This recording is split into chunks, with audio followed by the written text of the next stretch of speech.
Hi, this is Haley Judd, and welcome to In Vain, Going Deeper. This is an opportunity for us to look a little deeper into the second commandment. If you haven't already, you're going to want to check out our In Vain, the second commandment primary video, which will lay a foundation for our going deeper. This commandment is certainly an interesting one. The section on it in the Catechism is quite short, honestly, but there's something that's reflected there that I wanted to take some time to set aside and dive into. And that's the idea of making promises on the name of God, making an oath on the name of God. This is something that's discussed quite a bit in the Catechism.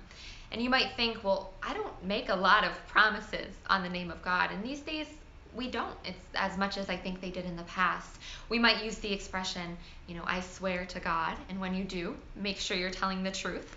But it's not something we do all that often, but it is something that comes up in society. And therefore, we have this word in our catechism, perjury, which is when you make a promise on the name of God. You make an oath to God, and then you don't keep it. Or you make that promise knowing that you don't intend to keep it.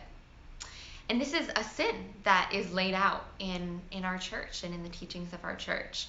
A couple of examples when this happens. In our court systems today, people still swear on the name of the Lord. Do you promise to tell the truth, the whole truth, and nothing but the truth? So help you God. Right? This is one of the reasons lying under oath is bad in the civic sense, but it's also bad as Catholics, that we are making a promise to God to tell the truth. Similarly, my husband Andrew told me he's in the National Guard, he's a lieutenant, and he told me that when you join the military, you make an oath to your country under God. And that is something that he takes very seriously and must safeguard. Another example that came to my mind as I was thinking of promises that we make in the name of God is marriage. Right? That's a covenant that's made in the Catholic Church under the name of God. And so these promises mean something. You should always keep your promises. Jesus told us in the scriptures, and it's reflected in the Catechism, let your yes be yes and your no be no. We want to be people who mean what we say.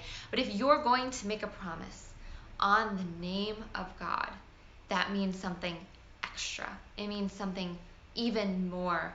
And if you do break that promise, we are instructed there's always forgiveness. We're always forgiven for our sins, but that we will need to seek forgiveness in the sacrament of reconciliation, as it is perjury.